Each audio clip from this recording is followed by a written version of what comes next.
Good morning. Thanks for tuning in to HBD News. I am your anchor, Jake Dale.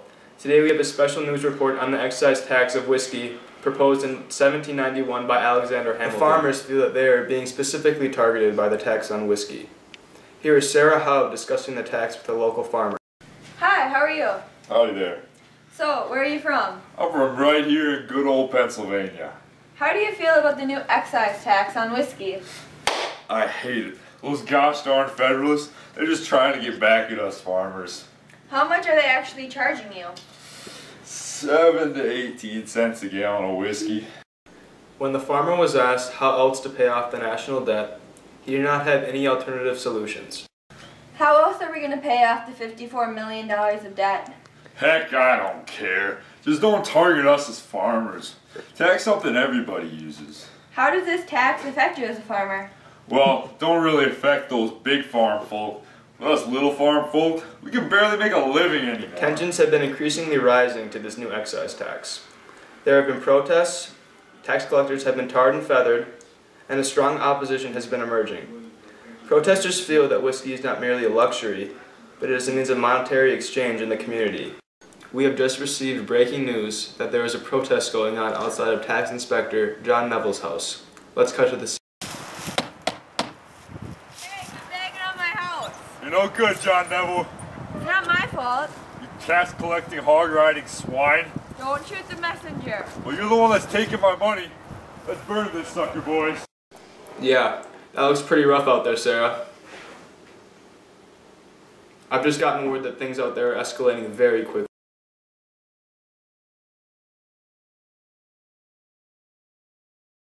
Yes, Jake, this situation has escalated very quickly.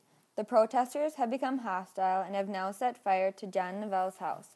There are approximately 500 men protesting right now near Pittsburgh. This has gone from a little hassling to a full-fledged rebellion in a matter of hours. We are currently wondering how the federal government will respond to this. We are now receiving word that Washington is marching a battalion of troops towards the situation. We estimate the amount of troops to be above 10,000. In fact, I was able to catch up with the president for an interview.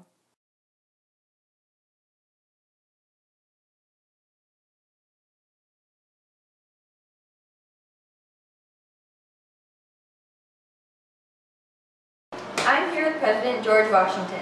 How do you plan on suppressing the rebellion? Well, I plan to go in peacefully, but if hostilities don't cease, I'm prepared to use force in order to gain their cooperation. About how many men do you have marching? I am leading a militia of about 13,000 men right now. Is it really necessary to use military force on your own people? Yes, I'm prepared to do anything it takes to keep the people of America safe.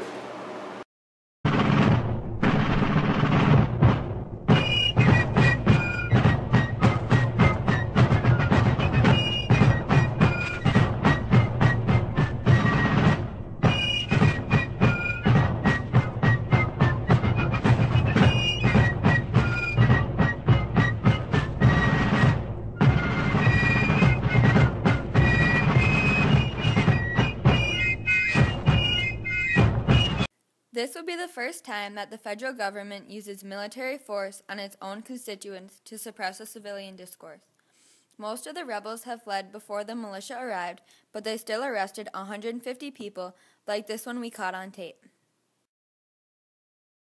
Hold there, you're under arrest. No! George Washington, why? So, if Thomas Jefferson or any other Democratic Republican happens to become president, the excise tax on whiskey will likely be repealed around 1800. I predict this will establish a precedent of strong militaristic government intervention to discourse of the people. Some could say that this was an overstepping of boundaries or overreach of the government. Well, that's all the time we have for today. This is Jake Dale signing off. Adios, bruh.